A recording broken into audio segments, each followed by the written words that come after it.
Bonjour à tous et à tous. Aujourd'hui, l'invité de notre podcast, c'est Quentin, autrement connu comme Dallas Mavs FR sur Twitter. Alors pour ceux qui ne le connaissent pas et ne connaissent pas le phénomène, les comptes NBA FR Twitter, ce sont des pages qui sont dédiées à l'actualité des franchises NBA ou même parfois, ça arrive, des joueurs. Ça permet d'avoir accès à une actualité et à des contenus super spécifiques sur une franchise ou un joueur que nécessairement on ne peut pas avoir dans un média plus classique parce qu'il n'y a pas le temps, sur le temps de l'antenne, de traiter absolument tous les sujets. Tous ces comptes-là ont énormément d'abonnés et de suiveurs. Pour Dallas Mavs, on parle de 35 000 abonnés.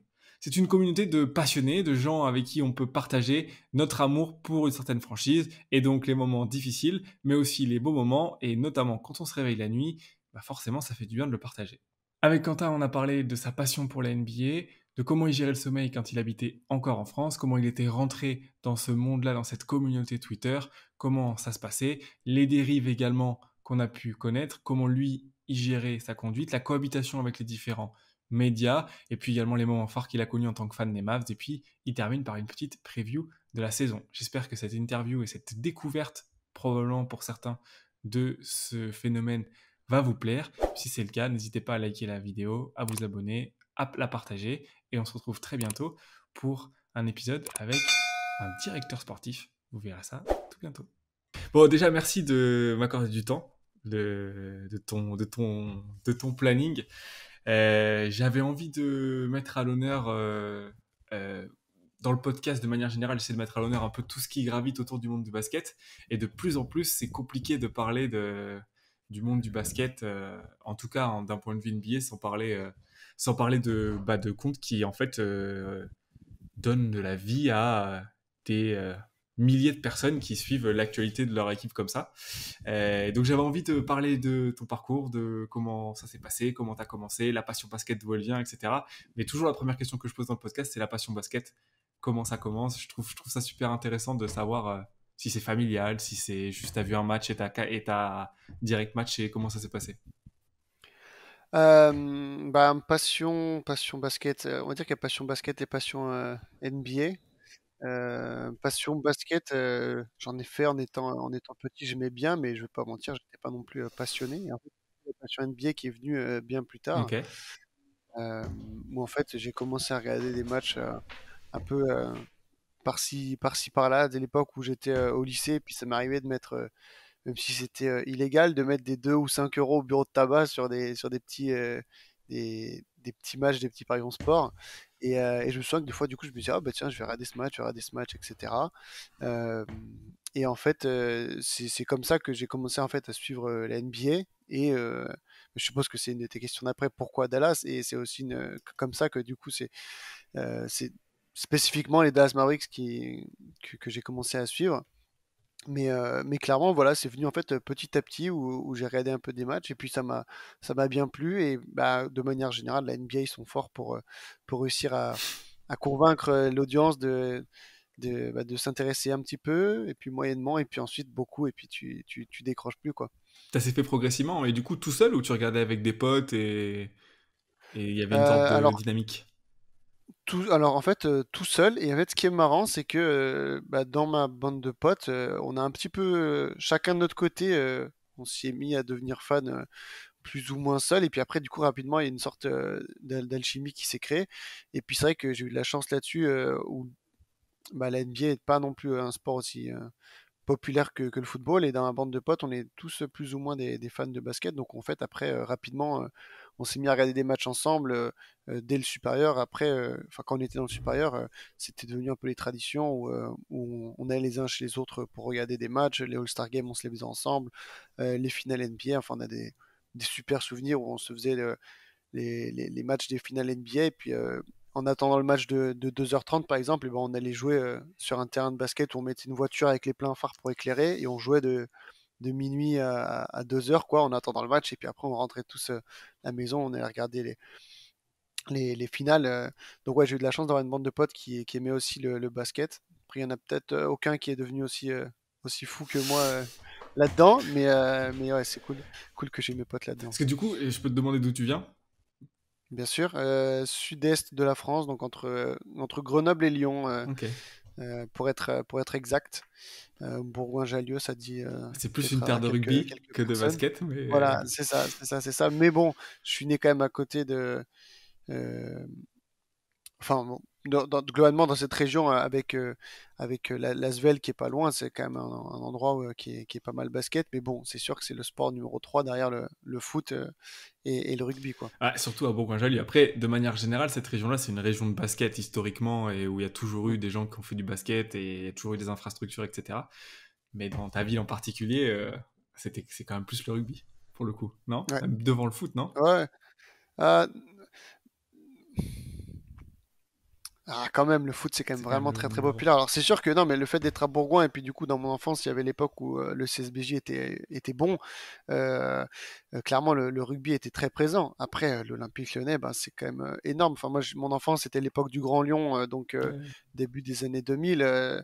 C'était très très fort, quoi. On en parlait beaucoup, et c'est comme ça que moi, je suis devenu un fan inconditionnel de l'OL au football, Il y quoi. a un encore parallèle de la passion NBA dont on va pouvoir parler plus en détail après, c'était l'OL, l'OL, l'OL. Passion foot Bah, en aussi. fait, c'était pas en parallèle, du coup, c'était enfance D'abord le foot, olympique Lyonnais et football. après... C'est ça, d'abord le foot, et puis après le basket est arrivé adolescence, et puis maintenant passage à l'âge adulte, où maintenant c'est devenu de loin mon sport numéro un, mais avant c'était clairement le foot et l'Olympique Lyonnais. Et qu'est-ce qui a fait la bascule?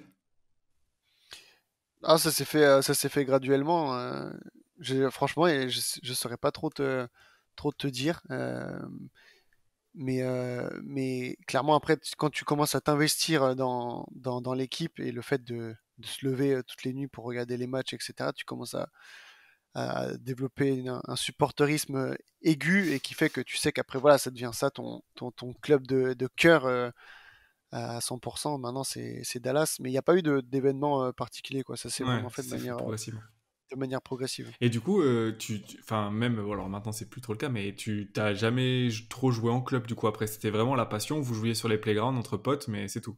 Ouais, ouais, clairement, Ok. bah, j'ai joué quand j'étais Plus jeune du gamin. coup, ouais. Après j'ai arrêté.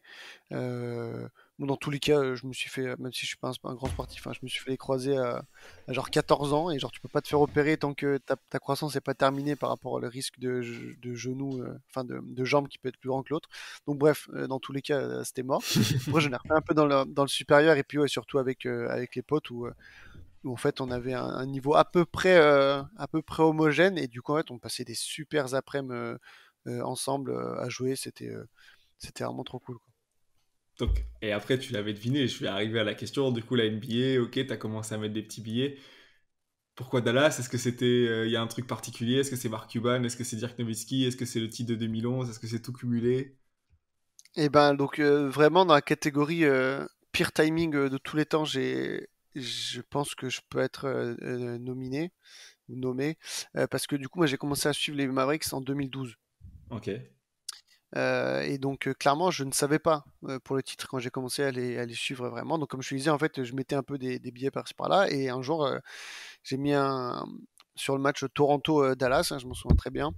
Et Dallas a vraiment super bien joué. Dirk Nowitzki a très très bien joué. Et du coup, je me suis dit, ah, bah, tiens, bah, je vais un peu, je vais remiser dessus à nouveau. Je vais les regarder à nouveau. Et puis après, ça s'enchaîne comme ça. Et puis après, tu arrêtes de miser, tu veux juste regarder. Et comme beaucoup de gens, parce qu'on n'a pas l'appartenance locale, et ben en fait je suis devenu fan d'un joueur avant d'être devenu fan d'une franchise, hein, je pense clairement. Moi c'était Dirk. Et puis après, ben petit à petit les choses sont faites tout à fait naturellement, où bah, je suis resté après devenu fan de Dallas même après son départ. Mais voilà, ça s'est fait comme ça. Dirk qui jouait très bien, les Mavericks qui jouaient très bien. En fait, globalement, cette équipe sous Rick Carlisle, même si elle était vieillissante, elle a toujours bien joué jusqu'à 2016 environ.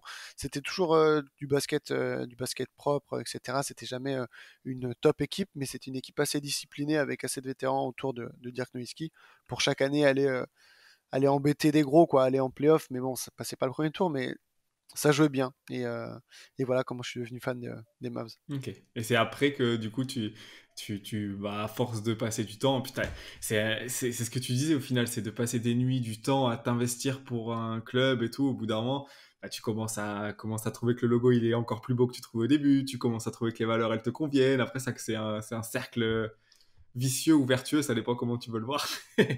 Ouais, c'est ça. Il y a un côté où tu commences à t'engager dans le truc. Il y a un petit peu aussi, c'est un peu de niche par rapport au sport européen, dans le sens où ça fonctionne différemment. La NBA, c'est une ligue fermée. Il y a beaucoup de matchs. Et puis, il y a ce côté, il y a- c'est ton truc à toi parce que les gens autour, ils connaissent pas trop. Tu sais, ça se passe la nuit, etc.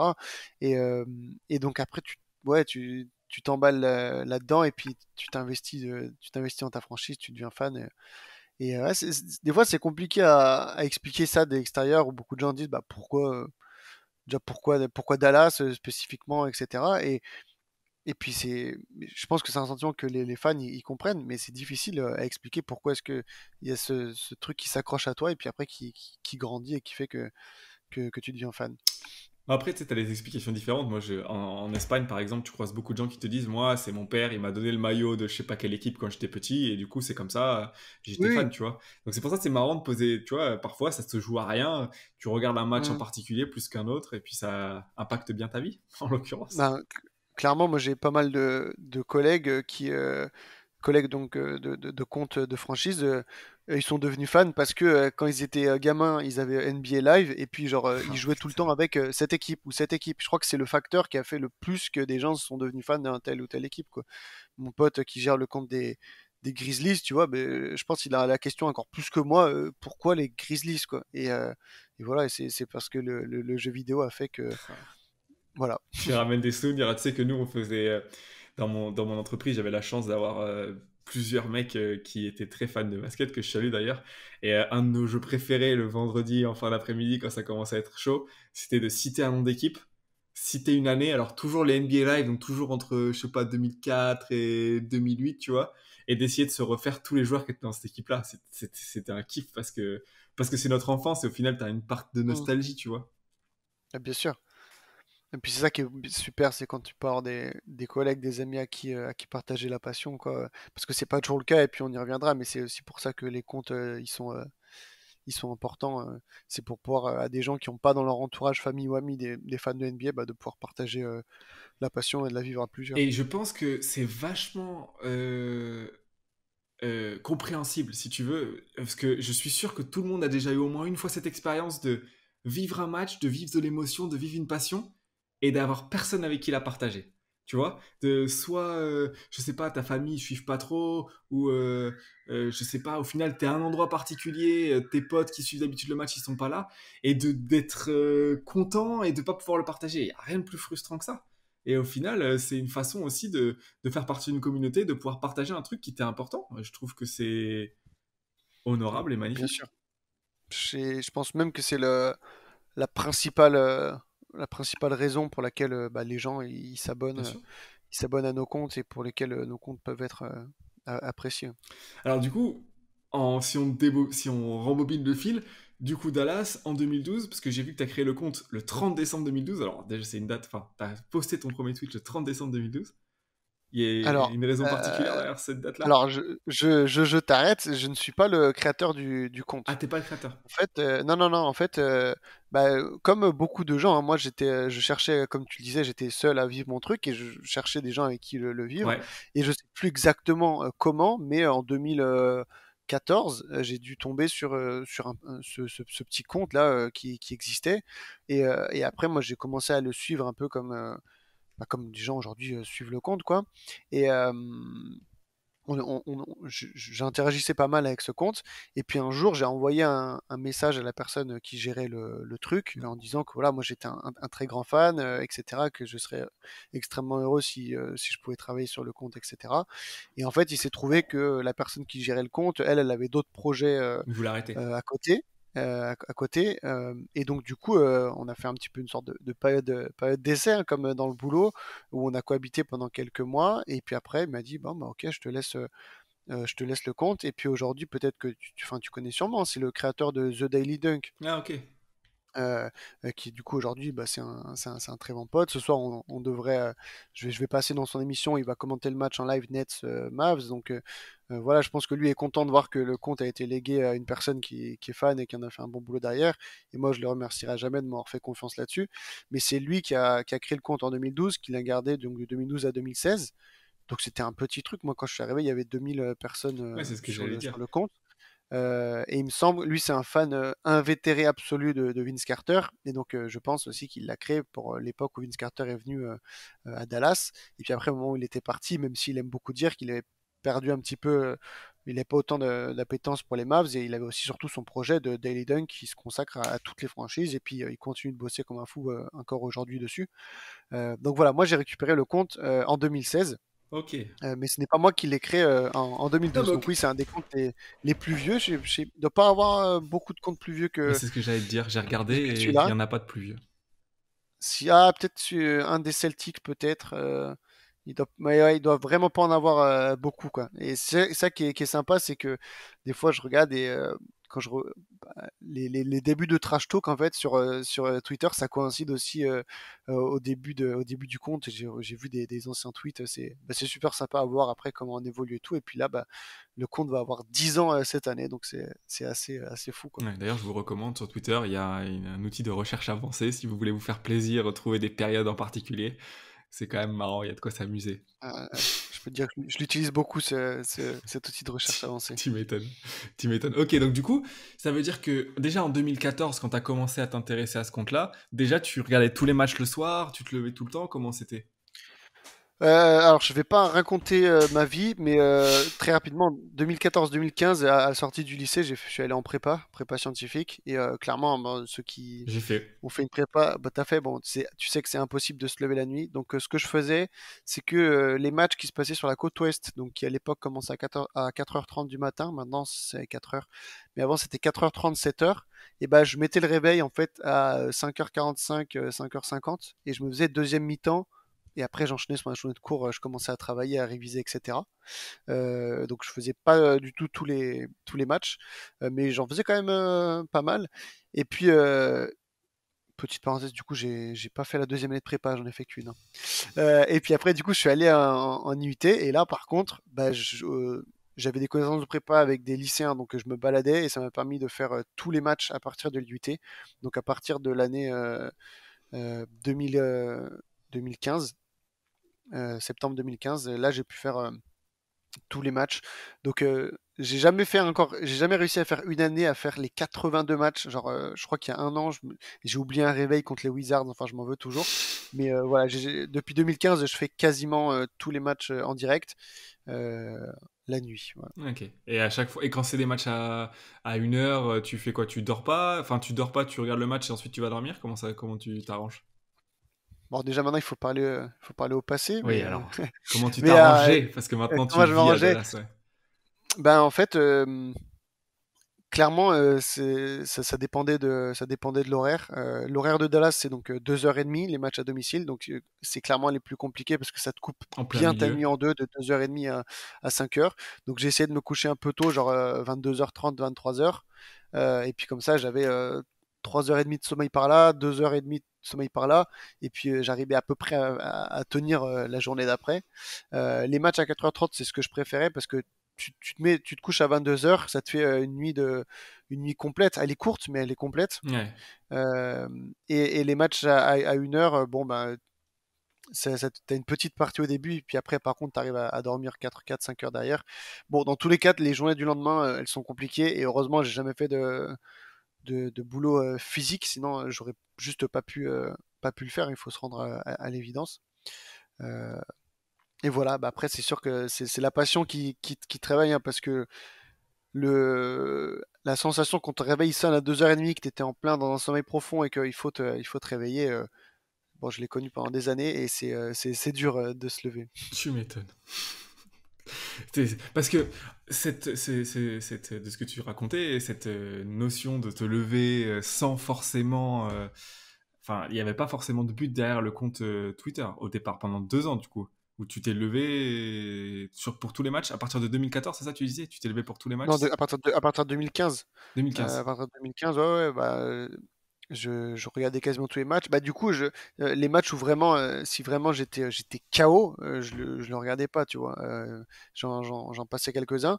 Alors que depuis que j'ai le compte, et on pourra en reparler parce que c'est intéressant, mais j'ai une sorte de sentiment d'obligation, quoi. Et qui fait que ça m'arrive pas mal de fois où, genre, vraiment, j'étais KO et je me suis dit, non, non, il faut que j'y aille. Et du coup, je me réveillais parce que j'avais un peu un devoir, tu vois. Je me disais, Ouais, je comprends. ouais, il faut que je le fasse. C'est un devoir parce que tu as des gens et qui te demandent, et puis tu as toujours des gens qui sont réveillés à ce moment-là, qui interagissent avec toi. C'est une responsabilité, quoi. Je comprends. Je sais pas si c'est une responsabilité, mais en tout cas, ouais, les quelques fois où j'ai raté des matchs, je me souviens que j'avais les personnes, les followers, on va dire les plus fidèles, ceux que maintenant je connais aussi parce qu'on discute sur Discord et tout, qui direct, si le match est à 2h30, à 2h45, 2h50, j'étais sûr qu'ils pouvaient me mentionner en me disant, bah alors, Mais t'es où? la panne de réveil, et machin, et voilà quoi. Et du coup, je me suis dit, non, non, s'ils sont levés, il faut que je me lève aussi, je vais pas louper le match, quoi. Ouais. C'est fou. Depuis 2015, et puis tu as commencé à suivre le. Donc au début, tu regardais le match et puis tu suivais avec le compte à côté, quoi. Enfin, Ouais, c'est dont ça. tu n'étais pas propriétaire encore, mais juste Ouais, interagissais. c'est ça. C'est ça, j'interagissais, bah, bah, aujourd'hui je suis passé de l'autre côté de l'écran ou de la barrière, je sais pas comment on veut, mais ouais, j'étais clairement un follower, follower lambda, quoi, tu vois, j'interagissais, et c'est notamment ça qui me permet de comprendre l'intérêt qu'ont les gens à s'abonner, quoi. C'est parce que bah, tu peux dire ce que tu penses de tel ou tel joueur, de tel ou tel système, ouais, bah, tu le communiques sous les posts du compte, et puis tu as les gens qui viennent répondre un petit peu, et puis tu sais que c'est d'autres fans des Mavs, donc c'est d'autres gens qui ont un avis pertinent, pas forcément objectif, mais en tout cas qui ont un avis éclairé là-dessus, et t'interagis en fait. Et c'est ça la base principale du truc, clairement. Est-ce que tu faisais quoi à ce moment-là enfin, tu travaillais à ce moment-là? Quand tu as repris le compte? Euh, non, non, j'étais en études, j'ai fait 2 ans d'IUT euh, scientifique, après 3 ans d'école d'ingénieur. Et voilà, c'était pendant toutes mes études. Alors, les 3 ans d'école d'ingé, j'étais en alternance, donc bah, je taffais aussi à côté. Déjà, des périodes Ok. de travail, donc je faisais tous les matchs, hein, mais c'était plus compliqué à gérer. Euh, et voilà, on va pas se mentir aussi, ton corps, t'es plus apte quand t'as 20 ans, c'est plus facile. Genre, je sais que je suis pas vieux, hein, j'en ai que 26, 27, mais je sens déjà que c'est plus. Enfin, je sentais l'an dernier que c'était déjà plus dur de se réveiller et de faire les lendemains que quand j'en avais 20, quoi. Ouais. Donc, il y avait un peu tous les facteurs, quoi. J'étais étudiant, j'étais jeune, j'avais la passion. Enfin, j'ai toujours la passion, mais. Et du coup, je pouvais me lever et regarder tous les matchs. Mais tu regardes aujourd'hui, les gens qui regardent tous les matchs la nuit, c'est tout des jeunes, ou alors, comme le collègue qui gère le compte des Warriors, c'est des gens qui ont un travail où ils peuvent adapter leurs horaires. Ouais. Sinon, les gens qui ont des boulots normaux, tu comprends ce que je veux dire, et ben, tu peux plus regarder, enfin, c'est compliqué de regarder tous les matchs la nuit, quoi. Ah non, mais moi, je sais qu'à un moment, personnellement, hein, d'expérience, j'ai dû bah, faire des choix. Et un des choix, c'était je me lève à 6 heures et je reprends le match sans connaître le résultat à 6 heures. Et parfois, dans les journées où c'était les plus durs, ben, en prépa notamment, beaucoup, notamment pendant les. Parfois, je lâchais des matchs, mais surtout pendant les playoffs et les finales NBA, c'était. Je me coupe complètement des réseaux sociaux, j'utilise pas mon téléphone. De toute façon, dans les prépas, il y a absolument personne qui connaît le basket, donc tu risques pas le spoil. Ouais. Et après, première chose que je faisais, j'ouvrais Internet et je tapais et j'allais chercher le replay et puis je regardais les matchs sans connaître le résultat, tu vois. Mhm. Mais bon. Parce que, et déjà, hein, et j'avais 19-20 ans, et je savais déjà que ça allait pas durer, la qualité du sommeil, qu'il fallait en profiter. Ouais, clairement. Parce que, du coup, après, comment ça s'est goupillé? Alors, parce que, déjà, on peut commencer par parler du fait que tu vis à Dallas, maintenant. Et ça, c'est un bel accomplissement. Comment ça s'est goupillé, cette histoire-là? Euh, alors, donc j'ai fait 2 voyages à Dallas auparavant, en 2018 et en 2020. Les voyages à chaque fois, c'était clairement pour aller voir les Mavs. Et donc, T'es allé tout seul, les quand deux fois? Ou ouais, les 2 fois, je suis allé tout Ok. seul. C'était l'argent de mes boulots étudiants que je faisais les week-ends ou les vacances, ou de mon alternance. Et j'y suis allé tout seul. J'ai préparé mon road trip tout seul. Et en fait, en 2018, donc bah, il y a des gens qui me suivent, pas beaucoup, mais il y en a qui me suivent et en fait qui sont basés à Dallas, des Français à Dallas comme moi, qui suivent le compte. Et en fait, en 2018, j'ai bah, quelqu'un qui était dans ce cas-là et qui m'a dit, bah écoute, si ça te dit, on va boire un verre et tout. Et donc, je suis allé avec cette personne-là et en fait, il m'a expliqué qu'il faisait un VIE à Dallas, chose que je ne connaissais pas. Donc, je vais expliquer très rapidement pour ceux qui ne connaissent pas. VIE, ça veut dire volontariat international en entreprise. Et c'est en fait travailler dans une entreprise française, mais dans un autre pays. Et c'est un programme qui est mis en place par le gouvernement et ça concerne tous les pays du monde où une entreprise française est implantée. On peut venir travailler en tant que VIE et en fait, ça te permet d'avoir un visa de manière beaucoup plus simple que si tu allais vraiment travailler en tant qu'expat où là, c'est des trucs bien plus lourds, bien plus compliqués. Et donc, bah, moi, il m'a expliqué le truc et j'ai dit, ouais, ça a l'air super. Et j'ai gardé ça dans un coin de ma tête et je me suis dit, ben, carrément, plus tard, quand j'aurai fini l'étude, j'irai faire un VIE aux États-Unis. J'essaierai en tout cas, parce que je sais que c'est compliqué. Et, euh, et donc en 2022, bah voilà, j'ai terminé mes études et j'ai commencé en fait à chercher et il s'est trouvé que j'étais mis en contact avec un autre Français qui suit la page et qui est à Dallas et en fait qui est manager d'une boîte française et du coup j'ai demandé s'il avait des postes à pourvoir et il m'a dit bah viens on s'appelle ce soir. On s'est appelé et 3 jours plus tard j'avais un entretien avec la personne qui aujourd'hui est mon manager et je suis dans cette boîte aujourd'hui en tant que VIE et donc je m'attendais clairement pas à être à Dallas. Je voulais être aux États-Unis et je me suis dit, je vais commencer à chercher sur Dallas, mais faut bien comprendre que Ça va être super les VIE compliqué. aux États-Unis, c'est très demandé, quoi. Autant avoir des VIE en Europe de l'Est, c'est plus facile, il y a plein de postes et tout. Et il y a moins de Autant demandes. au Canada, il y a moins de demandes. Voilà, Canada, États-Unis, Japon, Australie, et tout ça, c'est beaucoup demandé. Cuba. Et donc voilà, j'ai eu cette chance-là, j'ai eu le contact. Et du coup, aujourd'hui, voilà, je travaille en VIE dans cette société. Donc un VIE, c'est pour une durée de 24 mois au maximum. Et aux États-Unis, par rapport au visa, c'est 18 mois. Donc en fait, je suis arrivé le 1er juin et ma mission se termine le 30 novembre 2023. Ok. Et tu sais déjà ce que tu vas faire après? Non, pas du tout. Pas du tout, pas du tout. On verra, je laisse les choses venir et on verra comment ça se passe. Ok. Et du coup, tu en as profité pour t'acheter un abonnement, pour, puis pour aller voir les matchs, Ah quoi. bah, ah bah ça, je pouvais pas passer. C'est la raison pour laquelle je suis venu, je pouvais pas passer au travers. Donc je savais que j'allais passer à la caisse, mais clairement, je pouvais pas ne pas prendre l'abonnement. Donc voilà, 4 400 $, mais c'est 41 matchs derrière et je suis quand même assez bien placé. Donc ça vaut largement le prix qui est très fort, hein, j'en suis conscient, mais donc voilà, j'ai pris l'abonnement et je vais voir normalement tous les matchs, sauf 4 pendant la période de Noël où je rentre en France. Et je loupe malheureusement 3 très beaux matchs sur les 4 que je rate. C'est dommage, mais bon, sinon je vais pas me plaindre, hein, je vais quand même voir 37 matchs de son régulière plus les playoffs. Donc je suis très content, bien évidemment. Ok. Donc, mais là, pour ce coup-là, va falloir retourner aux vieilles habitudes et se lever et commenter les matchs, du coup? Ouais, bah le match de Noël contre les Lakers, je suis super content. Il est Il est à tôt, ouais. heure totalement raisonnable. Je crois que c'est 20h30 ou 21h. Donc ça c'est cool. Et par contre, bah ouais, bah il y a celui contre les Knicks le 28 décembre, donc avec le retour de Jalen Brunson à Dallas, je suis très très déçu de le louper. Celui-là, je me lèverai. Celui contre les Rockets, je me lèverai. Et celui contre les Celtics le 4 janvier, pareil, je me lèverai. Et voilà. Retour aux bonnes vieilles habitudes, quoi. Retour aux bonnes vieilles habitudes. Tout à fait. Et du coup, une autre question parallèle que j'avais par rapport à ça, c'est pourquoi Twitter, du coup? T'étais déjà de base sur Twitter avant? Ouais, ouais, j'étais de base sur Twitter avant. Je pense que j'ai fait le même parcours que. C'est fou, mais 80% des gens me disent, et j'ai été pareil, t'installes Twitter, tu comprends rien, t'y vas plus pendant 2 3 ans, tu reviens, et là tu t'y mets. Et genre, moi, c'est ce qui s'est passé. Je l'ai installé, mais genre en mode précurseur, mais j'ai trouvé ça nul.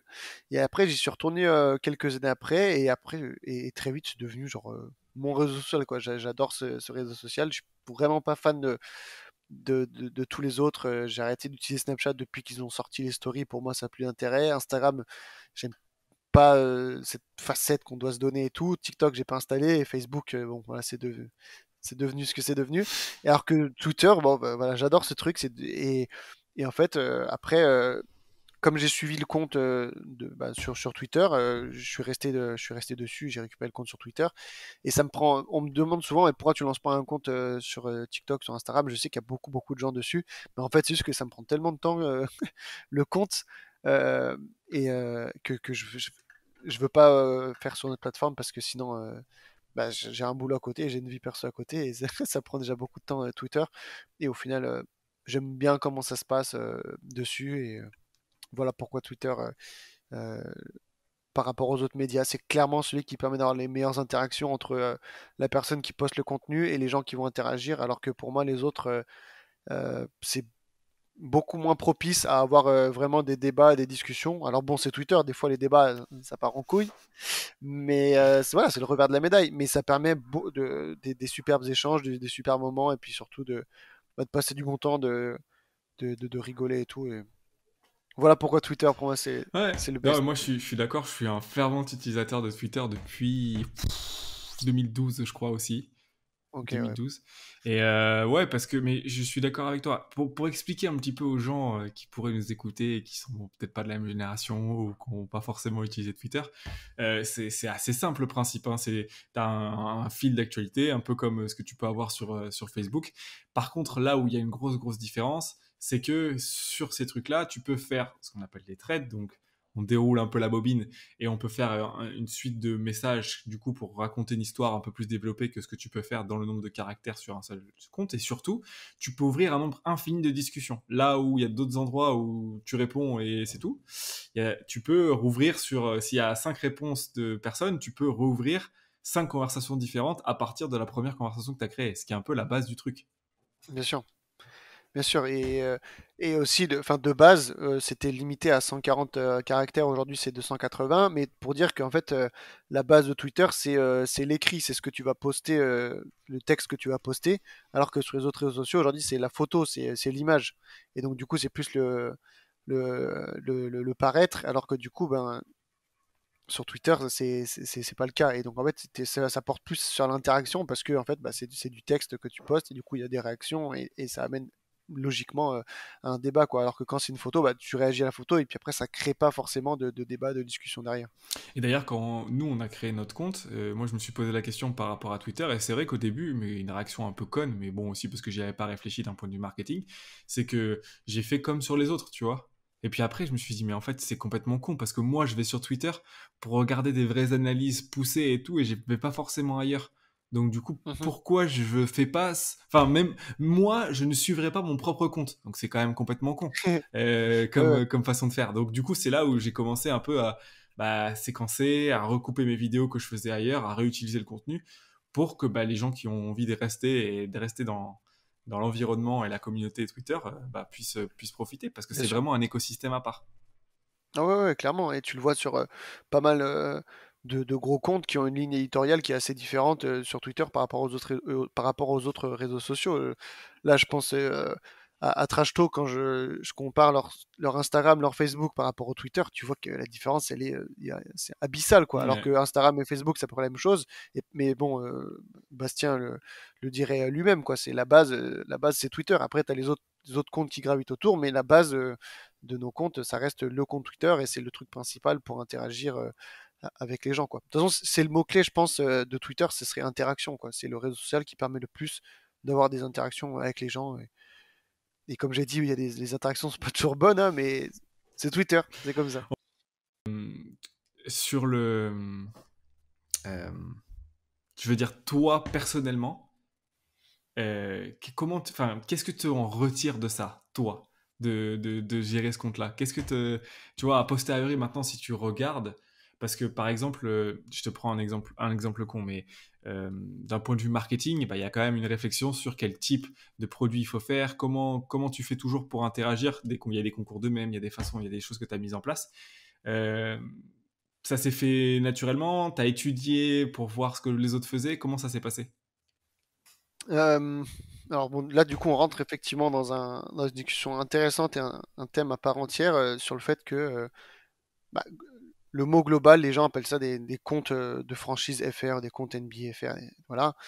Et en fait, il y a pas de norme. Chaque compte se fixe sa norme à lui. Et en fait, comment dire, euh, c'est pour ça que ça amène aujourd'hui sur le paysage à avoir un peu de tout et n'importe quoi. C'est parce qu'en fait, n'importe qui peut créer son compte et n'importe qui met ce qu'il veut dessus. Il y a personne qui va dire, oh, t'es pas censé faire ça, etc. Par exemple, moi, je sais que euh, j'ai évolué au fur et à mesure des années et ça peut déplaire à certains, mais même si c'est pas du tout professionnel ou quoi, j'ai voulu avoir quelque chose de plus Neutre. sérieux que ce que j'ai pu avoir au tout début. Donc par exemple, j'essaie de rester de rester assez neutre. Je pense, je suis assez content là-dessus, où je reste assez objectif. Je m'emballe pas sur sur un peu tout et n'importe quoi, genre tout ce qui est l'arbitrage, tu vois, c'est un domaine où je refuse d'aborder le sujet comme sur le compte, ou alors c'est vraiment exceptionnel quand je le fais. Euh, je parle que des Dallas Mavericks, j'aborde aucun autre sujet. Et mais voilà, c'est ma façon de fonctionner à moi. Donc, comme tu as dit aussi, j'ai ces trucs. Moi, j'aime bien un peu les routines, les habitudes. Donc, ça fait maintenant 5 ans que pour chaque match, si c'est à domicile, j'ai un thread spécifique avec une thématique par saison. Si c'est à l'extérieur, j'ai une petite image humoristique pour chaque adversaire pour faire une vanne sur le truc. Euh, Moi, après, je me suis construit là-dessus sur ces choses qui reviennent, sur ces choses que je que je répète, et pour qu'en fait après bah, les gens ils puissent savoir qu'est-ce qu'ils vont retrouver sur le compte, quoi. Tous les matchs ils auront des live tweets, tous les lendemains ils auront des highlights quand il y en a qui sont quand il y en a qui sont disponibles, et du coup après les gens voilà ils sont habitués et ils savent qu'est-ce qu'ils vont obtenir de ce compte. Et moi c'est quelque chose qui est important pour moi, c'est que euh, bah, les gens ils soient pas déçus, ils se sont abonnés pour une raison, et j'ai envie que ce soit cette raison pour laquelle ils restent sur le compte. Donc, je m'égare un peu en répondant à ta question, mais Non, par non. rapport à quand j'ai commencé, moi je suis content de voir la direction qu'a pris le compte avec les années. Aujourd'hui, j'ai l'impression que globalement il est bien apprécié par plein de gens, donc c'est important pour moi. Et voilà, j'essaie de prendre de la distance tout en répondant toujours un maximum dès qu'il y a des questions, des interactions. J'essaie de les avoir un maximum. Et voilà, et ça fait qu'aujourd'hui, bah, le compte il continue à grandir. On est plein dessus, et je pense que, et c'est le plus important, et c'est ce que j'en retiens, il y a quelques personnes, je ne saurais pas quantifier, mais qui sont devenues fans des Mavs parce qu'ils sont en fait, quand ils ont mis à suivre l'NBA, ils ont suivi un peu tous les comptes, ils ont beaucoup apprécié le compte et comment ça se passait, et aujourd'hui ils sont devenus fans des Mavs, et moi c'est ce qui me rend le plus heureux, quoi. Ma seconde question, du coup, c'est est-ce que il y a des moments où tu te dis, attends, qu'est-ce que je pourrais faire de différent? Ou t'as ta routine depuis plusieurs années et t'es à l'aise dedans et tu veux pas non plus y passer plus de temps, donc c'est suffisant parce que tout le monde y retrouve son compte. Bah, bien sûr que tu veux pas tourner en boucle, quoi. Donc moi, j'ai sûr qu'il y a une sorte de routine qui s'est installée avec le temps. Et puis j'essaie des fois de prendre du recul en me disant, bah, est-ce que ça, il faudrait apporter du changement ou pas? Et clairement, des fois, je pense que ça manque de changement. Tu vois, comme on l'a dit, maintenant, enfin, le compte, c'est un des comptes les plus anciens. Il y a toujours pas mal de gens qui le suivent, mais il faut être aussi honnête, hein, sur les 35 000 followers qu'il y a, il y en a beaucoup maintenant qui sont inactifs, parce que c'est des gens qui ont suivi Il y a très je longtemps. sais pas, il y a 6 ans et tout, et aujourd'hui ils n'utilisent plus du tout Twitter. Et alors quand je regarde les interactions que j'ai, ben, j'en ai moins clairement que d'autres comptes qui ont moins d'abonnés, mais qui en fait sont beaucoup plus récents qui interagissent de manière différente. Donc tu vois, des fois je me dis, bon, est-ce qu'il faut que je change certains trucs ou pas? Et puis après, j'ai ce côté de me dire, ben, après, c'est pas un boulot, c'est une passion, il faut que je fasse le truc comme j'ai envie de le faire. Donc j'essaie de trouver un juste milieu entre comment est-ce qu'on peut s'adapter, et aussi bah, rester fidèle à ce que j'ai envie que le compte y soit, quoi. La ligne Éditorial, oui. la ligne éditoriale que j'ai envie qu'on ait, bah, je reste dessus, et voilà. Donc bah, en nouveauté, voilà, j'essaie d'apporter comme je te parlais chaque année là pour les threads à domicile, j'essaie de faire un nouveau concept. Là aussi dernièrement, ça fait un an et demi que j'ai un autre collègue qui m'a rejoint, donc maintenant on est deux sur le compte, et lui il fait plus des travails d'analyse de système, etc. Donc en ce moment il en fait un peu moins, mais l'an dernier il a vraiment fait On a fait du beaucoup travail exceptionnel et du très bon, là-dessus.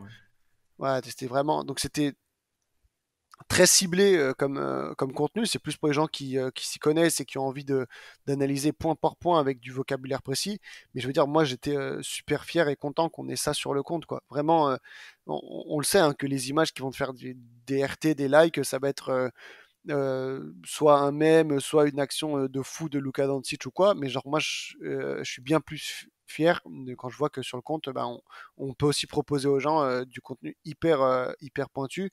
Et quand tu as une personne qui va citer le tweet en disant allez regarder ça, c'est du travail de fou qu'ils ont fait, et ben voilà, moi je préfère mille fois ça que voilà que des trucs basiques où en fait n'importe qui pourrait faire du clic dessus. Donc voilà, le compte c'est un tout.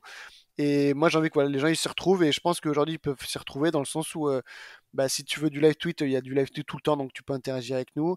Si tu veux des analyses, bah, il y a de l'analyse qui est faite. Si tu veux des trucs drôles, il y a des trucs drôles. Et puis en parallèle, bah, toutes les news, toute l'actualité, elle est relayée. Donc voilà, moi je suis content en tout cas aujourd'hui. Qu'est-ce qu'est le compte aujourd'hui. Et voilà. Et une question du coup par rapport à ce que tu as dit, parce que tu as ajouté une autre personne. Il y a beaucoup de comptes. Est-ce que tu connais tout le monde? Non, mais je connais pas mal de monde. Oui, surtout les comptes plus anciens, ouais, je les connais quasiment tous. Et tu les connais personnellement aussi?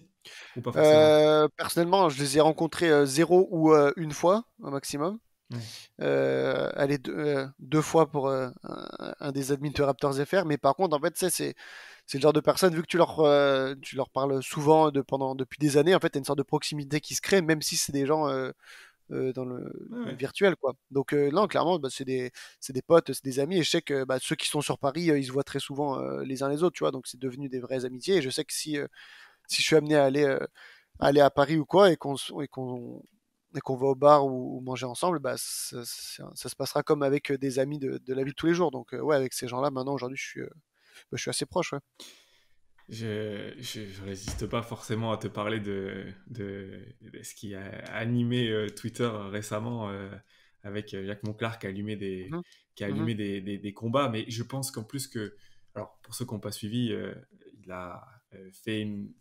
Je pense qu'en plus c'était pas fait méchamment, c'était plus pour dire qu'il y a parfois des dérives, notamment un peu agressives par certains comptes sur certaines choses. Mais c'était très très spécifique, je pense. Et ça a été pris un peu ça a été pris et ça a été monté dans un truc où, ben voilà, il y a beaucoup de gens qui l'ont pris personnellement parce que c'est, comme tu l'as dit, par rapport à tout ce qu'on vient de dire, beaucoup de passion, beaucoup de temps où tu gagnes rien concrètement. C'est vraiment de l'énergie que tu mets. Et bah forcément, remettre ça en question, c'est pas hyper agréable. Toi, c'est quoi ta vision et ton analyse de ça? Euh, En fait, c'est un sujet effectivement qui est là depuis pas mal d'années, hein. Là, c'est ressorti avec Jacques Monclar, mais c'est des sujets qui reviennent Ouais. souvent. En fait, le, la pire et la meilleure pub pour les comptes NBFR, c'est les comptes NBFR eux-mêmes. Ouais. Dans le sens où bah, des fois, tu vas voir, tu vas relayer, mettre du contenu que font certains collègues. Et moi, j'ai certains collègues qui font des trucs vraiment, vraiment géniaux. Je prends toujours l'exemple de, je sais pas si tu suis Motor City sur Twitter. C'est très Voilà, très bien ce qu'il fait. à l'époque, il y avait deux comptes des Pistons, et puis donc il s'appelle Winston, celui qui gère ça. Et puis il a vu que l'autre compte des Pistons, qui est aussi excellent, gérait très bien son truc, et que lui, il avait envie plutôt de parler de l'histoire et le contenu qu'il propose aujourd'hui. Donc il fait des podcasts sur l'histoire de Détroit. Il fait ça maintenant depuis, je sais pas, 2 3 ans. Et puis, mini parenthèse, mais quand on s'attaque à lancer des nouveaux projets, souvent c'est très bien au tout début, et puis après, sur la longueur, les gens abandonnent. Et je suis le premier, hein. J'ai lancé une chaîne YouTube avec des podcasts et tout, et j'ai pas réussi à tenir sur le long terme. Bref, pour revenir à Winston, je veux dire, lui, il tient son truc depuis 3 ans. C'est une qualité, mais introuvable. Si tu es fan des Pistons, et je suis 100% sérieux, c'est introuvable d'avoir autant de qualité dans le monde francophone. Ouais. Et donc pour moi, ça, c'est les meilleures pubs qu'il y a. Euh, de l'autre côté, il y a aussi plein d'autres comptes qui ont des sites internet, qui font plein d'articles et tout, et qui sont super bien. Et de l'autre côté, il y a aussi des comptes qui font de la mauvaise pub. Mais on en revient à ce que je disais, il n'y a pas d'obligation. Quand tu as un compte, NBFR, tu fais ce que tu veux. Il n'y a Si tu pas as de envie normes. il n'y a pas de normes. Et donc, en fait, si on, si tu as un compte qui va gérer le compte comme il l'entend, mais qu'en fait ça va déplaire à beaucoup de gens, parce qu'effectivement, ben, moi c'est des choses que je ne ferai pas, par exemple. Et après, tu as ce truc de mettre globalement les comptes NBFR dans la même sacoche, tu vois. Et en fait, ça, tu peux l'extrapoler à absolument tout, tu vois. Les fameux oh, les supporters de X équipe, c'est les pires, tu vois. Parce que Hmm. tu as interagi avec trois mecs de la commune qui sont mauvais, et après tu dis les supporters de X, c'est les pires. Ou tu as croisé quelqu'un qui conduit mal à Marseille, les gens qui à Marseille, c'est les pires conducteurs de France. Et en fait, ça, c'est valable absolument de partout, et donc c'est tout à fait valable pour les comptes NBFR. Donc en fait, moi, je comprends ce que Jacques a pu dire dans un certain sens, parce que souvent, ça m'arrive de voir ce que certains comptes y font, et moi, ça me déplaît parce que je sais qu'indirectement, ça fait de mauvaises pubs, mais en même temps, je sais que j'ai absolument aucun droit de remettre en question ce qu'ils font, parce que c'est volontaire et qu'il y a, comme on l'a dit, il n'y a aucune charte, il n'y a aucune norme. Et puis ça se trouve, il y a des gens qui trouvent que moi, quand je fais mes mèmes ou quoi, ça devrait pas se faire et tout, tu vois. Donc, je comprends en fait ces commentaires parce que quand tu es de l'extérieur, ça peut donner une mauvaise pub, hein. On sait qu'il y a aussi une affaire avec Xavier Vaution qui fait qu'il avait quitté Twitter parce que ça s'était mal passé avec un compte en particulier. Euh, mais dans un autre sens, bah, tu es obligé de le prendre un petit peu à cœur parce que bah, tu sais que ça va t'attaquer, même si c'est indirectement, tu vois. Et donc en fait, ce que je reproche, c'est que c'est dommage de faire une généralité, alors qu'en plus, voilà, c'est un personnage public du monde du basket, et surtout que bah, je pense qu'à à petite échelle, évidemment, mais on contribue aussi au fait que la NBA grandit, parce Bien qu'on sûr. crée un petit peu des communautés, etc. Et puis, il faut savoir, peut-être, il n'y a peut-être pas beaucoup de gens qui le savent, mais bah, Beansport, globalement, ils aiment bien le travail qu'ont produit les comptes NBFR. C'est-à-dire que moi, je discute avec Rémi de temps en temps, ça m'est arrivé il disait un truc à l'antenne, moi je lui ai envoyé un message privé pour faire une rectification, et puis il disait ah bon, j'ai eu la petite rectification du compte Dallas Mavs FR, et c'est super bien. Et ça se passe tellement bien que Beansport, il y a je sais plus maintenant 4 ans, un truc comme ça, ils nous ont invités, genre tous les comptes NBA FR, ils nous ont invités dans leurs locaux chez Bean pour le Martin Luther King Day, pour visiter les locaux, pour regarder les matchs ensemble, pour se rencontrer il y avait Omar Da Fonseca qu'on a rencontré avec Rémi, tu vois, et c'était génial. Donc voilà, il y a ça qui a mis de l'huile sur le feu. Et effectivement, c'est dommage parce que je pense que ça amène du coup que par la suite, il y aura moins de contacts, malheureusement. Ça m'a déplu parce que indirectement, bah, tu te sens attaqué dans ton travail. Ça remet un peu en question, voilà, quand on dit que ils servent à rien, que les gens sont pas que ces mecs-là sont pas légitimes ou quoi. Je parle des comptes. Bah, tu le prends mal parce que tu es là, ça fait 7 ans que tu te lèves toutes les nuits, que tu passes des heures chaque jour à gérer le truc. Et d'un autre côté, je comprends son propos quand je vois certains comptes qui sont peut-être plus récents, peut-être gérés par des gens un peu plus jeunes et qui font un peu, voilà, qui le gèrent comme ils l'entendent. Mais du coup, voilà, pour conclure, la meilleure pub et le pire ennemi des comptes NBFR, c'est les C'est comptes eux-mêmes. NBFR eux-mêmes. Et cette phrase-là, tu peux l'appliquer à pas mal de choses d'ailleurs. Ouais, tout à fait. Mais je pense que c'est intéressant, c'est intéressant comme exemple. D'ailleurs, t'as de tout, et c'est souvent un peu le problème de ce genre de discussion, c'est que souvent les gens sont extrémistes dans ce qu'ils disent. T'as les pros qui vont dire non mais de toute façon Bean vous faites mal votre travail, ils font beaucoup mieux que vous, et t'as ceux qui vont dire non mais de toute façon vous êtes tous des cons, vous savez pas travailler. Bon, il y a peut-être un juste milieu, tu vois.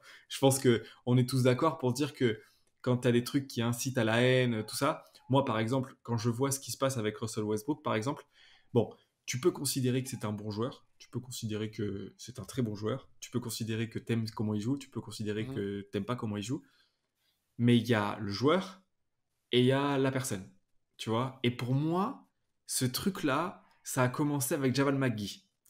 Ça a commencé avec Shaq Tineful. Ça n'existait Chaque pas team, avant ouais. ça. Ça n'existait pas ce truc où on balançait, on tapait sur un mec en mode il est nul, tout ça.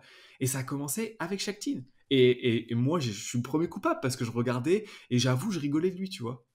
Et un jour, parce qu'il mettait tout le temps les clips de lui qui s'entrave, qui fait ci, mais qui sont minimes par rapport à toute l'activité qu'il a et tout ce qu'il fait. Et puis un jour, tu te poses des questions, tu te dis, mais en fait, ce mec-là, pourquoi c'est un mec qui a décidé qu'il allait faire ça et du coup tout le monde le suit. Et personne essaie de réfléchir de peut-être il y a un peu plus que ça quoi. Et, et, et je pense que indirectement c'est ce qu'il a voulu dire aussi. Ces choses-là, elles apportent des choses qui sont négatives à terme, tu vois. Je Ouais, pense. Et ces phénomènes-là, ils sont bien évidemment à différencier, parce que les médias aussi, ils sont aussi responsables, les médias classiques, du travail que toi tu fais. Tu as cité Winston tout à l'heure. Il y a absolu. Beansport ne peut pas faire des podcasts toutes les semaines sur l'histoire des Pistons. C'est juste pas possible. Donc, si ça t'intéresse, eh ben, t'as une personne qui fait ça très bien. Donc, les deux vivent très bien ensemble et doivent cohabiter. Je vois pas le problème. Ouais, tu l'as dit, c'est la cohabitation qui fait qu'en fait aujourd'hui t'es fan de NBA, t'es fan d'une franchise, et ben t'as l'opportunité d'avoir différents types de couverture.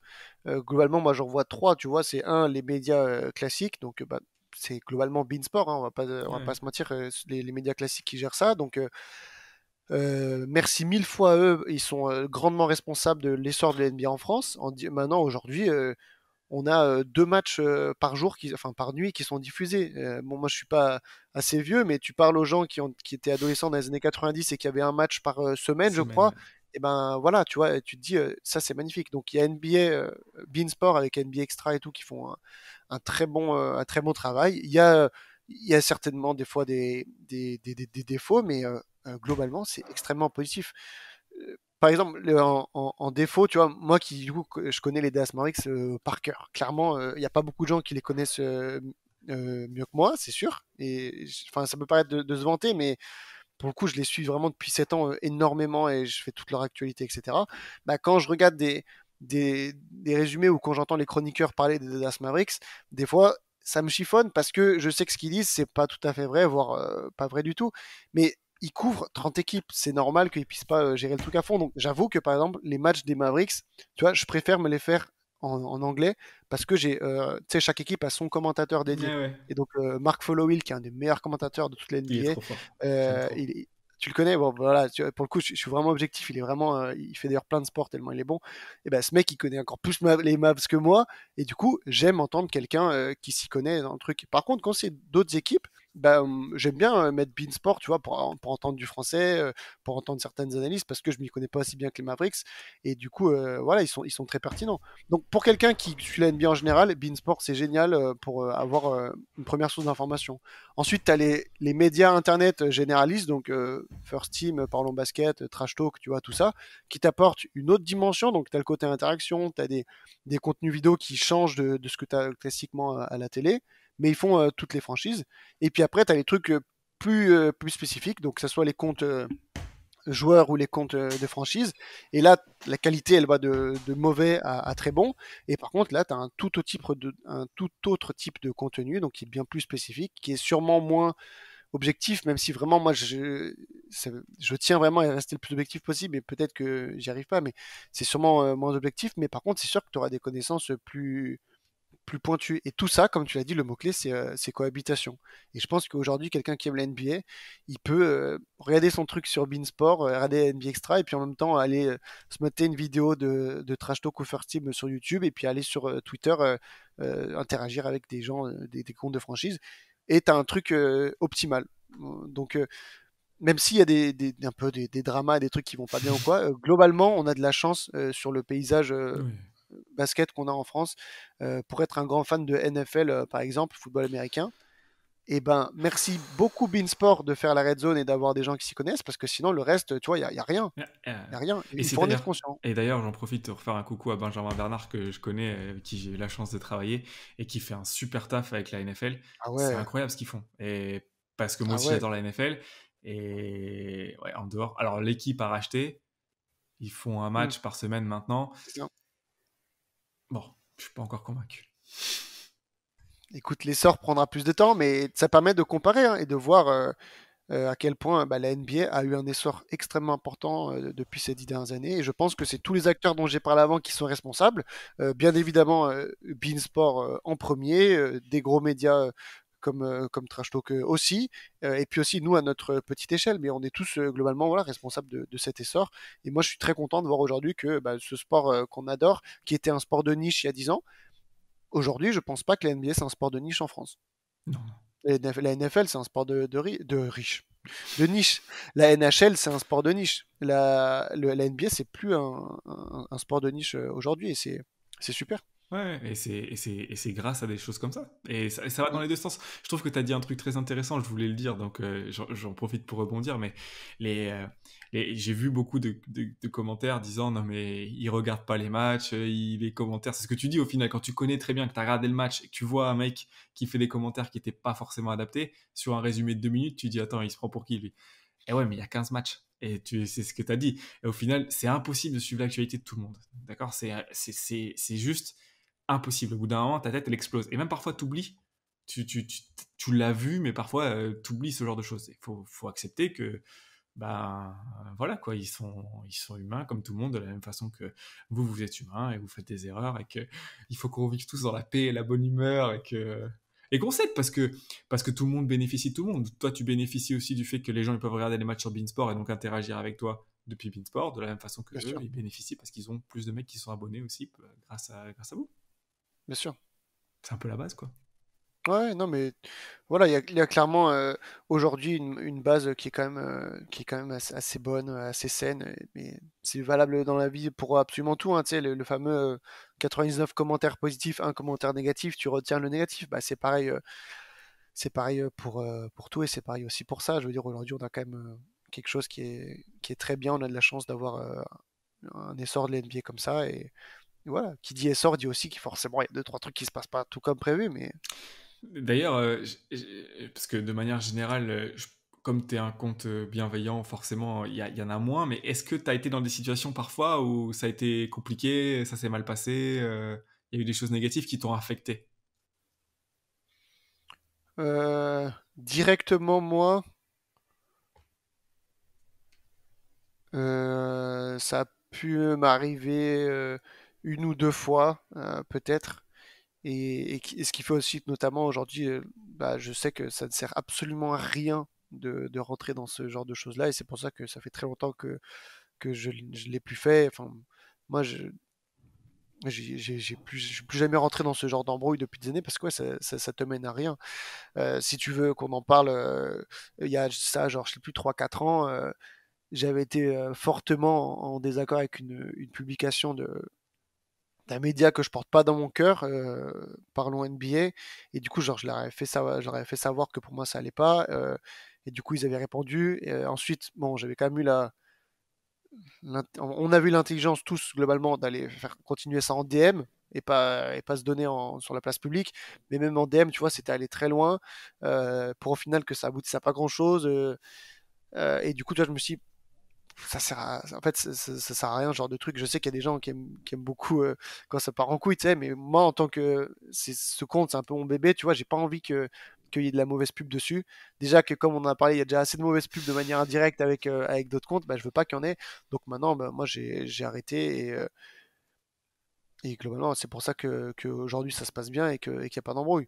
C'est pour ça que quand je vois que les gens disent ouais, cette commu elle est toxique, cette commu elle est toxique, bah, c'est aussi peut-être que la personne qui dit ça, elle l'a cherché avec certains commentaires parce que globalement, je trouve que ça se passe bien avec quasiment tout le monde, quoi. Et évidemment, il y a deux trois personnes qui sont voilà, borderline, mais tu les vois quand ton tweet il prend vraiment beaucoup d'ampleur, bah ouais, t'as deux trois personnes qui vont dire un peu de la merde, tu vois, mais c'est parce que t'as plein de trucs positifs. Et globalement, dans la vie de tous les jours, bah, j'ai pas d'interaction négative avec les gens. C'est très souvent bon enfant, ça se chambre, et c'est ça qui est cool, quoi. Ouais, et puis le mot-clé pour moi, c'est bienveillance. Mais ça vient aussi de quand tu es un compte qui inspire de la bienveillance, qui essaie d'être objectif, tout ça, bah forcément, tu attires moins de commentaires négatifs que si jamais tu es une personne qui est là justement pour aller chercher des commentaires négatifs. Bien sûr, mais ce que je veux, enfin, je veux aussi dire que, en fait, en le disant, ça paraît un peu une critique, mais en fait, si un autre compte a décidé de faire les choses autrement, tu vois, que lui, il se dit, bah non, Non, mais c'est pas une moi, mon critique, c'est compte, que il est là. toi, personnellement, t'as choisi d'être objectif, d'avoir cette bienveillance-là, Oui, oui, et c'est comme ça. voilà. Mais je sais qu'il y a des gens, tu vois, en gros, ils se disent, bah non, moi je ne m'abonne pas à un compte de franchise pour que le mec soit objectif. Pour ça, j'ai le compte officiel anglais et je l'entends totalement. Et les gens, ils se disent, bah non, moi je veux un mec qui soit à fond derrière l'équipe, limite qui soit subjectif, machin. Et donc c'est aussi pour ça qu'il y a d'autres comptes qui plaisent énormément parce qu'ils vont être beaucoup plus dans le supporterisme. Et en fait, bah, il y a plein de gens qui cherchent ça chez les comptes FR. Ouais. Et je suppose, enfin, moi, les quelques fois où ça a pu m'arriver, tu sais, je sentais que hop, je débordais un petit peu sur des supporteristes, tu vois, et genre, tu vois qu'il y en a, sont ultra fans, tu vois, et juste, moi, je veux pas aller là-dedans, mais je sais qu'il y a une grosse demande, et c'est pour ça que tu as aussi plein de comptes que les gens adorent, parce qu'ils ont une ligne éditoriale différente, quoi. Et Mais puis on en revient. ouais, on en revient aux mêmes choses. Et puis on Mm. est quand même comme être humain attiré par ce genre de choses. Bien sûr. La négativité, c'est comme ça. Ces comptes-là, ils auraient pas autant de portée s'il n'y avait pas autant de gens qui les suivaient. C'est toujours Voilà, pareil. Donc tout il y a une à ligne fait. éditoriale. Tu as Tout à fait. utilisé l'expression ligne éditoriale tout à l'heure. C'est exactement Ouais, ça. Tu as une ligne éditoriale voilà, différente. tout à fait. Parce que par rapport à toi, tout ce que t'as pu faire, t'as pu vivre, si on peut prendre un pas de recul, c'est quoi les meilleurs moments pour toi en tant que contre Dallas? Ben, clairement, il n'y a absolument aucun débat sur le meilleur moment. C'est que bon, peut-être qu'il y a des gens qui savent pas, mais en 2018 et en 2020, quand j'y suis allé, j'ai pu avoir des accréditations journalistes par rapport à mon compte, et donc ça fait que j'ai pu avoir accès euh, au vestiaire, les couloirs de l'American Airlines Center. J'avais le pass pour aller sur le bord du terrain. J'ai pu aller sur le terrain pendant le moment de l'hymne. De la présentation des joueurs, et enfin il y a une vidéo qui est sur le compte là-dessus. Clairement, ça c'est number one de tous les moments, quoi. Donc, quand tu vis ça pendant des années et que tu en arrives à être dans le couloir où en fait les joueurs ils arrivent, tu sais, du parking là, et c'est un truc que genre j'ai vu pendant des années sur les stories Snapchat du compte, et là tu te dis ah putain mais j'y suis, et à côté de moi il y a la personne qui filme, et puis tu vois les joueurs arriver, il y a Yann Maimi qui est arrivé parce qu'il jouait pour les Wizards et c'était contre les Wizards, qui arrive, et puis du coup on commence à parler en français tous les deux, il y a tout le monde autour qui est en mode mais qu'est-ce qu'ils se disent machin. Voilà, après j'ai vu dire que voilà, ça c'est clairement le souvenir numéro un. Donc c'était en 2018 où ils m'ont donné l'accréditation pour un match où j'étais quand même un peu encadré. Et ils ont vu après que j'étais pas un mec chelou et tout, je suis resté à peu près quand même pro. Et du coup quand je suis retourné en 2020, là ils m'ont donné une accréditation pour tous les matchs. Là je me suis forcé à être pro, c'est-à-dire que là j'étais plus en mode un peu fan des étoiles dans les yeux. J'étais évidemment extrêmement heureux d'être là, mais si j'étais là c'est grâce au compte, et donc du coup je devais aussi bah, pendant les conférences, enfin j'allais à toutes les conférences d'avant-match, d'après-match pour retranscrire toutes les news en direct en français. J'allais dans les vestiaires, je prenais des photos des vidéos sur le terrain pour transmettre sur le compte. Voilà, ça c'est clairement le souvenir numéro un. Après, ben, j'ai beaucoup apprécié quand on est allé tous chez Beansport, on s'est rencontré avec les collègues d'autres comptes. C'était un très très bon moment. Et puis aussi, ce que j'ai toujours adoré faire depuis des années, c'est quand on fait des concours et puis après que je contacte des gens et puis qu'ils gagnent un t-shirt, un maillot, les gens ils sont juste trop heureux, quoi. Et c'est aussi ce que j'adore. Donc j'essaie à chaque fois de faire gaffe que ce ne soit pas des comptes de gens qui vont juste gagner pour le revendre derrière. En général, j'essaie de faire un peu des petits tests, quoi. Mais voilà, les gens ils sont trop contents, et moi j'adore ces moments-là. Tu t'es déjà posé la question de combien de temps t'allais continuer ou pas encore? Tant que tu profites, Non, tu continues et on non, verra non, ce qui se passe. c'est ça. La question c'est plus quand je rentre en France, je pourrais plus continuer là, de faire les matchs en direct la nuit. Ça c'est sûr. J'en ferai les week-ends. J'essaierai peut-être d'en faire un par semaine, peut-être quand il y a les matchs sur la côte ouest. Mais je pourrais plus. C'est la question que je me suis posée, quoi. Comment est-ce que je vais m'adapter? Et puis aujourd'hui, il y a plein de comptes qui font du bon boulot et qui font pas les matchs en direct la nuit. Moi, je sais que ça fait partie des trucs que je juge comme importants, mais que je suis aussi conscient que je pourrais pas le gérer tout le temps. Mais voilà, après, moi, je continuerai le compte, même si je peux pas faire, même si je peux pas faire tous les matchs. Donc voilà, pour l'instant, je me pose pas la question. Et puis si un jour après, ça me plaît pas, bah, après, j'arrêterai et je repasserai le flambeau à des gens qui sont aussi compétents, parce que ça reste un peu le bébé que j'ai fait grandir, quoi, ce compte. Compétent, mais surtout motivé aussi. Ah bah, ouais, les deux. Les deux, mon capitaine. Ouais. Et en termes si on sort par rapport à toi, enfin, ça reste par rapport à toi, mais à des moments purement basket, ça fait combien? Ça fait 6 ans que que tu t'occupes du compte. Euh, Ouais, c'est ça, ça fait 6 ans que je m'occupe du compte, à peu près 9 ans que je suis les Mavericks. Donc, t'as des moments en particulier qui te viennent à l'esprit qui t'ont Ouais. marqué? Bah, numéro un qui m'a marqué, c'est le dernier match de Dierk à domicile. Donc le 9 ou 10 avril 2019. Je crois que c'est le 9. Après, son dernier match, c'est le lendemain en back-to-back contre les Spurs à San Antonio. Mais le dernier match à domicile, ouais, c'était très, très, très, très fort comme émotion pour moi. Le lendemain aussi, ça a aussi été, tu vois, je pense que ça doit être le top 1 et top 2. Ça doit être Ah ouais. dernier match à domicile en 1, dernier match tout court en 2. Il avait fait un bel hommage en plus, les Spurs. Magnifique. Bah, C'était- ils font un très bel hommage et puis genre dire que qui craque, genre il avait réussi à quasiment pas du tout craquer sur tous les hommages de la saison à domicile le dernier match pas du tout et genre là dernier match face aux Spurs je pense qu'il s'est rendu compte que c'était le tout dernier et puis il a vu l'hommage et là il craque et là c'était bon La je gorge pense que nouveau. je suis même sûr que j'étais pas le seul, hein. On devait être des milliers derrière nos écrans quoi à être en larmes et c'était vraiment, vraiment, vraiment quelque chose. Tu vois, genre le lendemain, le lendemain de ce moment-là, tu vois, Dallas n'allait pas en playoff, donc c'était fin de saison. Euh, les jours qui ont suivi, c'était indescriptible, quoi. Tu vois, c'est con de dire ça, mais ce qui se rapproche le plus de ce que j'ai ressenti, c'est une sorte de deuil, tu vois. Et alors, je veux pas, c'est pas du tout sur le même pied d'égalité, mais c'est vraiment ce qui s'en rapproche le plus. Donc ça, c'est les moments les plus forts. Et donc c'est pas des moments joyeux, c'est sûr, mais il y a quand même beaucoup de fierté, mais aussi beaucoup de tristesse. Et par contre, en moment hors terrain qui était aussi exceptionnel, c'est la draft de Luka, quoi, quand il y a le trade qui est annoncé entre Trae Young et Luka, ça c'est exceptionnel. Vraiment, le lendemain, la journée du lendemain, j'étais en école d'ingé, les gens connaissaient pas trop le basket et genre je faisais que répéter à tout le monde, genre expliquer à quel point, genre c'est comme tu vois si quelqu'un on sait que ça va être un futur Messi, un futur Ronaldo et qu'on vient de les récupérer dans l'équipe et tout. Et au final, moi j'avais bien raison. Et après, sinon sur les terrains. En souvenir ancien, il y a le buzzer beater de Vince Carter en Contre les Spurs. 2014 contre les Spurs. Très, très, très, très bon souvenir. Et en souvenir plus récent, les buzzer beater de Luka contre les Clippers, le jour où il y a la finale Bayern-PSG, il me semble, en finale Ligue des Champions, c'est le même jour. Il met un step Euh, back. C'est ah ouais, ouais, ouais, ouais. tout est techniquement et tout. Le step back est incroyable. Et puis, alors ça parlera plus vraiment aux fans des Mavericks, mais il y a un buzzer beater de Deron Williams contre les Kings dans une double prolongation, dans un match de saison régulière, où genre j'ai vraiment hurlé en pleine nuit dans l'appartement, alors que d'habitude je reste quand même assez calme. Et voilà, tu vois, dans les moments qui me viennent comme ça, il y a ça qui me vient dans un premier temps. Et puis récemment, il y a le match 7 contre les Suns, c'était à part, c'était lunaire. Parce que c'est pas un C'est moment, tu sais, c'est pas un truc où il y a un buzzer beater ou quoi, c'est un sentiment qui tout le grandit où match. tu te dis, attends, mais c'est pas possible. Attends, mais quoi, on va le faire, on va le faire.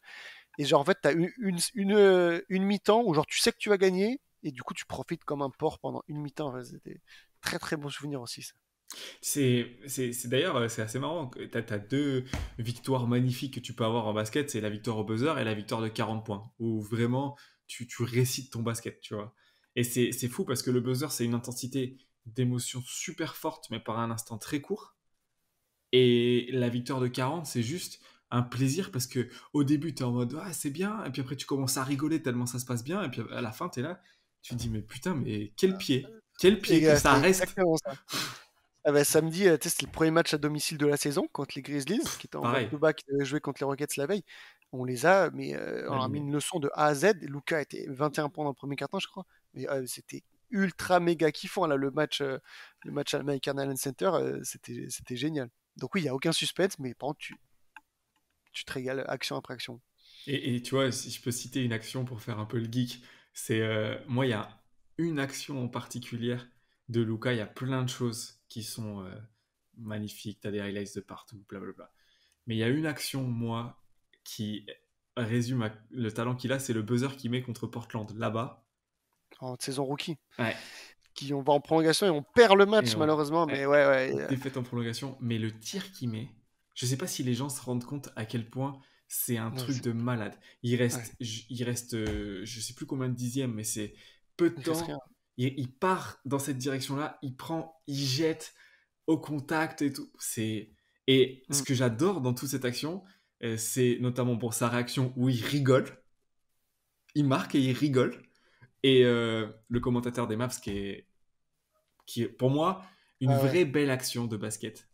Elle est euh, encore magnifiée quand il y a une réaction Bah, particulière d'un commentateur à ce moment-là. totalement, totalement. Et sa réaction à lui sur ce buzzer-là, c'est pas la vidéo la plus. Quand tu tapes le buzzer de Luka, en Ah, c'est les Clippers majorité, en premier. et la première, c'est avec les commentaires de Portland. Et c'est quand même bien triste parce que la Ah oui, vidéo ok. avec les. Ouais, parce que tu sais, c'est toujours Pardon. pareil. Le match, il est plus diffusé, enfin, il est plus montré sur les highlights de l'équipe qui est à domicile. D'accord, ouais, bien sûr. Pour l'avoir regardé, je crois que quand tu tapes YouTube, enfin, tu regarderas après, Luka Buzzer Mm. Portland, je crois que c'est la vidéo avec le feed de Portland. Mais quand tu creuses un peu et que tu vas chercher avec le feed de Mavs, c'est. Moi, ça me fout les frissons rien que d'y penser. Ouais. Ouais, non mais Marc il est trop trop fort, il est génial. Et puis t'as raison, ouais. Les actions les plus légendaires, on a la voix du commentateur dans notre tête. Tu vois, le compte de LeBron contre Iguodala ou le buzzer de Curry contre OKC. Je veux dire, rien que mentionner le truc, on a la voix des Et commentateurs qui ça est me dans fait nos les têtes. frissons, ouais. Donc bien sûr qu'ils ont une part énorme et c'est aussi que moi je me suis tellement attaché à Mark Foley. Son binôme c'est Derek Harper, l'ancien joueur des Mavs qui est pas très très très très bon, mais Non. enfin il est pas très bon d'un point de vue analyse de ce qu'il fait, mais par contre tu t'attaches à lui parce que c'est un ancien joueur des Mavs et tout. Mais bref, ce duo et surtout Mark, moi c'est ce qui fait que je peux pas, j'ai du mal à regarder un match des Mavs quand c'est pas eux qui commentent. Et même quand c'est sur ESPN ou quoi, Tu j'ai m'écris. trop du mal parce que hey, il est où? Rendez-moi Marc, quoi. Il est génial. Tu l'as croisé, tu as eu la chance de discuter un peu avec lui, Bien quoi. sûr, bien sûr, bien sûr. On a discuté en 2018, on a discuté en 2020 et il a même enregistré une vidéo, donc elle est trouvable sur le compte où en fait il a passé je lui ai demandé, vu qu'il est beaucoup apprécié dans la commune, de passer un message aux fans français. Et du coup, bah, je l'avais filmé et puis il fait un petit message aux fans français en disant qu'il est conscient que c'est très dur de se lever la nuit comme on le fait, qu'il adore, qu'il est très reconnaissant pour ça. Et puis à la fin, il a dit un petit allez les Mavs, quelque chose comme ça, enfin en français. Il est top, il est génial. C'est, on parle d'ambassadeur, tu vois, pour la voix pour des mecs, enfin, ça fait partie du. Bien sûr. Et il fait, dans le coin, là, il fait du football américain universitaire, il fait le football tout court, il fait le FC Dallas. Enfin, c'est pas pour rien qu'il fait plein de sports, quoi. Il est très, très doué. Et voilà. Pour l'anecdote, il m'a confié que c'est un grand fan du Tour de France. Donc pendant l'été, il adore se lever le matin, vu que c'est tôt chez nous, évidemment. Et hop, là, à 7h, 8h du matin, il met le Tour de France et il adore. Bah écoute, ça me fait plaisir de savoir ça, tu vois. C'est une anecdote que je vais garder dans mon cœur. C'est une anecdote que je vais garder dans mon cœur parce que bah, moi, je suis aussi, le Tour de France, ça me touche pas particulièrement aussi. Euh, en termes de contenu général qu'ils font, toi, est-ce que tu es satisfait ou tu trouves qu'ils pourraient en faire encore un peu plus, les comptes de Mavs officiels? Ah, le compte Maps officiel, il est mid, hein, on va pas se mentir. Je trouve aussi, c'est pour ça que je te posais la question. Il est mid. Ils font pas du mauvais boulot, mais clairement, il y a absolument rien qui sort de l'ordinaire. Tu vois, quand tu vois d'autres comptes, moi, celui que j'ai en tête, c'est celui des Kings qui est excellent. Celui des Hawks qui est pas mal aussi. Celui de Dallas, il fait le taf, quoi, tu vois, mais il y a absolument rien de personnel. Et c'est aussi pour ça que bah, je pense que un compte comme le mien, ça apporte une dimension un peu supplémentaire par rapport au compte officiel. Moi, tu vois, la référence que j'ai, par exemple, alors, je regarde moins maintenant, j'avoue, j'ai un peu moins le temps, mais dans les années Kyle Lowry, DeMar DeRozan, parce que j'avais un attachement particulier, je connaissais très Mhm. bien le scout, le head scout là-bas. Et D'accord. ils ont fait, pendant très longtemps, en termes de marketing, de façon de promouvoir, de vidéos et tout, un truc de ouf. Et ils sont très forts à ça de manière générale en NBA, hein. Ouais. C'est quand même rare Ah qu'ils bah le oui. font pas très bien. Mais bon, ça arrive comme quoi, hein. Ouais, ouais, bah, il y a plein de comptes hein, qui font juste le minimum syndical, quoi. Mais aussi, enfin, c'est ce qui leur est demandé, hein, je suppose. Hein, Ouais. je pense qu'il y a certains comptes, on leur dit non, t'as un peu plus carte blanche pour faire ce que tu veux ou quoi. Bah, c'est celui des Kings. Des fois, ça lui arrive de poster des mèmes, tu vois. Ouais, parfois il va un peu loin même. Des fois, il va un peu loin. Mais le compte de Houston, il est allé très loin, genre contre les Mavs. en 2015, je crois, dans la série de playoffs, où en saison régulière, il a mis un mème en mode t'inquiète pas, ça va bien se passer. Et en gros, tu vois quelqu'un qui a un gun sur la c'était un dessin, hein, pas une photo, un gun sur la tête d'un cheval, tu sais, c'est l'emblème des Mavericks, le cheval, Hmm. et en disant ça va vite se passer ou un truc comme ça. Et genre, en gros, il s'était pris un shitstorm de ouf et le mec s'était fait renvoyer, le CM des Rockets. Un peu limite pour le coup. Ouais. Mais je pense que si, c'est pour ça que si on était lié aux franchises, il y a beaucoup de comptes, hein, qui sauteraient. Oui, c'est possible. Ouais. C'est possible. Vraiment. Écoute, je crois que j'ai touché un peu tous les sujets que je voulais aborder. Est-ce que toi, est-ce que déjà j'étais complet et est-ce qu'il y a des choses que j'ai ratées dont tu voudrais parler, qui sont pas assez connues, voilà, des sujets qui te tiennent à cœur? Je sais pas, non, ça fait longtemps qu'on discute, donc on a déjà abordé beaucoup de sujets, hein. Bravo à ceux qui ont suivi jusqu'à là. Euh, En tout cas, bah, là, j'ai rien qui me vient à l'esprit directement, mais si vous avez la moindre question, ben, De toute façon, n'hésitez pas vous savez à nous maintenant, les c'est même poser, hein. ceux qui sont pas sur Twitter, installez Twitter Ah ouais. pour suivre je le mettrai le handle, voilà, si vous Bah, suivez, voulez. ouais, enfin, la NBA est trop cool à suivre et c'est encore mieux quand on a Twitter pour bien rigoler. Donc, si vous voulez pas installer Twitter, et puis non, de manière générale, c'est toujours. C'est toi qui m'as dit que, en off que toi tu voulais donner un peu la parole aux acteurs un peu de second plan du monde du basket, pas toujours les joueurs, anciens joueurs et tout. Et c'est une démarche que je trouve très très louable, hein. C'est toujours super intéressant de voir un peu les gens, comment ils sont devenus fans, comment ils vivent leur passion, comment ils perçoivent les choses. Donc merci pour ça, merci pour l'invitation. Et voilà, hein, moi je nous souhaite une très bonne saison, c'est tout. Bah, de rien, écoute, j'espère que ça t'a plu déjà, j'espère que ça a plu aux gens qui, voilà. Alors, j'imagine qu'il y aura un peu de tout, il y aura des gens qui te connaissent et qui forcément vont regarder parce qu'ils te connaissent, il y a des gens qui te connaîtront pas du tout, et j'espère qu'on aura au moins donné à quelques personnes l'envie d'aller voir comment ça se passe, quoi. Ajouter des nouveaux followers, et puis comme tu as parlé de la saison, je suis obligé de terminer par ça. Petit prono. Je suis assez confiant sur la saison. On a une équipe qui roule bien. Ok, on n'avait pas du Brunson, on s'est renforcé à l'intérieur et pour l'instant, ce que je vois de Wood est très, très satisfaisant. Pour moi, Dallas va finir 5, 6e à l'ouest. Devrait passer ce premier tour et puis après, bon, les choses deviendront plus complexes. Mais pour l'instant, je me fais pas de soucis sur la saison. On a deux défaites très bêtes, très idiotes, mais bon, je préfère des défaites idiotes de 2 points que des branlées de 40 points. Ouais, parce que Euh, ils sont à 1-2, ils pourraient Ils facilement sont être à 3-0. Mais bon, les débuts de saison, c'est toujours commencé, ça prend du temps, voilà, ça veut exactement, pas dire grand-chose. Ok. exactement. Et bah, donc du coup, 5e, 6e, Luca MVP? Oui, non? Ça dépend de qui finit premier là. J'ai quand même regardé là, on a 10 joueurs. Ok, il y a que 3 ou 4 matchs qui ont été joués et on a 10 joueurs à plus de 30 points de moyenne. Vraiment, la NBA est devenue folle, quoi. Donc ça dépend qui sera premier, tu vois. Genre, si les Bucks ils arrivent à nouveau à finir premier et que l'autre fou il continue ces stats-là, bah ouais, il méritera un MVP. Euh, à voir comment ça se goupille. En tout cas, je pense que Luka est aujourd'hui quand même le favori pour l'avoir. Parce que Giannis souffre du fait qu'il l'a déjà eu 2 fois, Jokic du fait qu'il l'a eu 2 fois, et puis les autres, les Sixers, ça démarre moins bien. Tout ce qui est Clippers, ils vont pas jouer tous les matchs.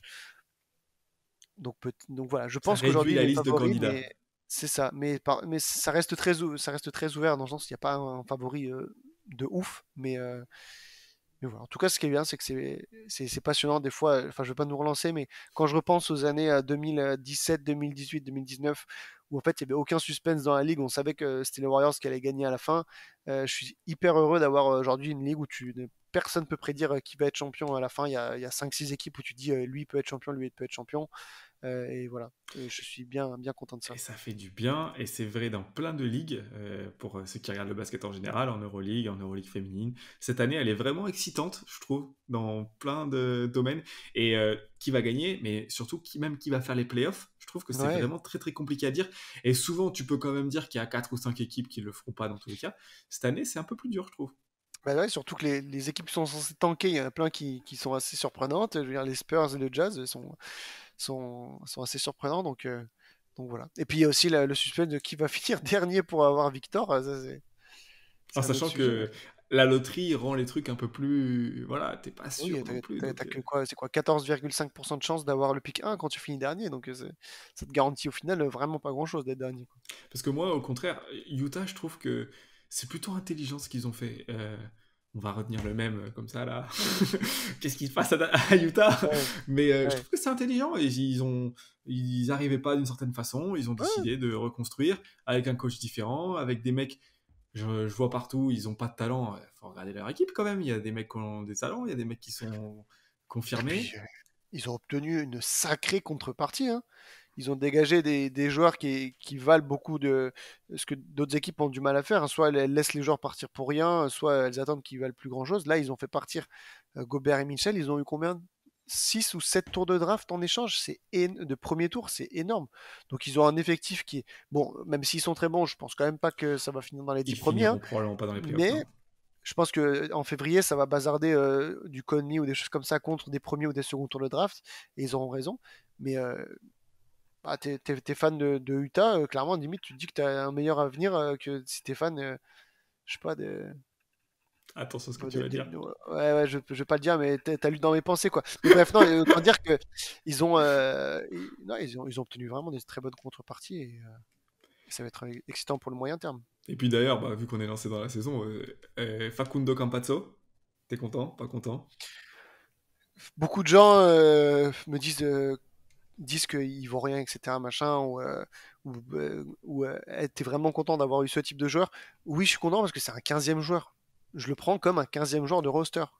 Et clairement, avoir un troisième meneur créateur, bah ouais, je suis content. Alors ok, c'est un énorme problème en défense, mais bah, si un jour tu as Luka qui est out et que tu que Spencer en créateur, bah, tu seras content d'avoir lui qui sort du banc, qui peut te faire certains trucs. Donc oui, il y a une raison si il était toujours free agent à une semaine du début de la saison régulière. C'est que c'est un joueur border NBA.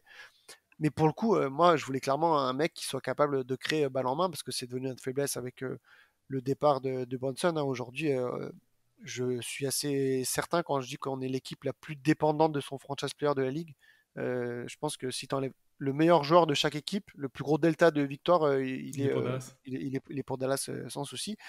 Et donc voilà, moi je voulais juste un créateur, un porteur de balle, un meneur, et au final c'est ce qu'on a obtenu. Donc est-ce que j'aurais préféré avoir ça ou Dennis Smith Jr. ou Eric Bledsoe? Bon, après dans tous les cas, ça reste un 15e joueur de roster. Donc oui, pour répondre à la question, je suis content qu'il soit venu. Et je suis très content que tu le dises parce que souvent on oublie parfois. On signe des joueurs et on dit ah là là, j'aime pas trop ce joueur intrinsèquement, mais on s'en fout. Est-ce que dans le rôle dont tu as besoin dans l'équipe, il vient Bien sûr, matcher et puis il va pas jouer 20 minutes par match. Donc c'est ça. C'est ça. Écoute, son premier match qu'on a vu là face aux Pels était plutôt satisfaisant, hein. Il a fait du bon taf. Donc bon, je vais voir, on va voir ce que ça a donné sur le long terme. Mais en tout cas, j'ai été content du recrutement qu'on a fait. On avait une marge nulle, c'est-à-dire juste, on avait la mid-level exception d'une équipe qui paye la taxe, donc c'est rien à donner. Et c'est tout. On n'avait rien d'autre. Après, c'était que des exceptions au minimum qu'on pouvait donner. Et on a réussi à avoir Javal Magui avec la mid-level. Donc plein de gens sont dessus de Magui et moi en premier, mais encore une fois, il faut aussi le mettre en parallèle. Bah, il coûte 3 millions par saison, quoi. Dans un cap qui est à 120 millions, bah, c'est rien du tout. Et surtout, contre des joueurs d'un bout de banc et un premier tour de 23 pics de draft, on a eu Christian Wood qui répond vraiment bien aux problématiques qu'on avait. Plus Campazzo qui est arrivé, voilà, avec quasiment perte. zéro moyen et la perte de Brunson contre rien. On a colmaté les brèches du mieux qu'on pouvait. Donc voilà, je sais que c'est pas sur le papier, c'est loin d'être l'intersaison rêvée pour Dallas, mais par contre, quand tu mets par rapport aux moyens qu'on avait, on sait Nico Harrison c'est très bien débrouillé. Bah, Voilà, on c'est déborde sur d'autres sujets. Si on bah, passe sur Dallas en spécifique, là, je peux rester pendant très longtemps. On n'est pas venu là pour ça, mais non, mais voilà. c'était intéressant de voir ta vision pour la saison. Et c'est vrai que c'est un peu la question que tout le monde se pose. Est-ce qu'un jour, Luka il va avoir une équipe qui, voilà, calé, qui va pouvoir. Et ça se construit comme ça se construit avec une culture, en tâtonnant, en cherchant les joueurs qui sont complémentaires avec lui, en trouvant, et Bien puis en sûr, ajoutant des petites choses. Et puis il y a des étés où tu as plus de flexibilité, il y a des années où tu as moins de flexibilité, c'est la c'est ça. complexité de la NBA. Mais ça va venir, Il ne vous est, inquiétez pas pour lui. il est jeune, ouais, ouais, il est jeune. Moi, je me fais pas de soucis là-dessus. Là, il est engagé sur le long terme, mais surtout, je pense que là, le front office sont dans une logique de, on va pas se précipiter maintenant. Il a que 23 ans, donc il est censé encore devenir meilleur dans les années à venir. Et puis, il est encore sous contrat pendant les 4 prochaines années au minimum. Et je pense que si, tu vois, si les choses s'améliorent pas d'ici 2 ans, je vois bien les Mavs, enfin le front office, lancer un all-in tour de draft pour dire, Ouais, ok, maintenant c'est maintenant qu'on va t'amener ta superstar. Mais on n'est pas, c'est pas la priorité maintenant tout de suite, tu vois. ouais, faut Genre ce qu'on que les Lakers ont fait pour Anthony Davis par exemple, tu vois, ils ont tradé tous leurs jeunes de leur pick de draft. Bah, c'est ça, donc, enfin, c'est ça que j'appelle un all-in, tu vois, ou ce que les Wolves ont fait avec Rudy Gobert. Mm. Bah, les Lakers, ça a marché, ils ont remporté un titre. Et voilà, et ben moi je pense que les Mavs feront ça, mais d'ici 2 ans, parce que là, 2023, on donne le tour de draft aux Knicks, mais puis après, on a tous nos tours de draft suivants, donc voilà. On n'est pas pressé. Je dis ça à plein de gens quand ils sont très frustrés, très contrariés, et on pourra conclure notre podcast là-dessus. On a Luka Doncic, il est là pour encore quelques années. C'est une bonne raison de se poser et de se calmer. On en oublie parfois les choses les plus importantes, on s'habitue à ce genre de choses. Tout à fait. Bah, merci beaucoup. Merci à toi, c'était super sympa.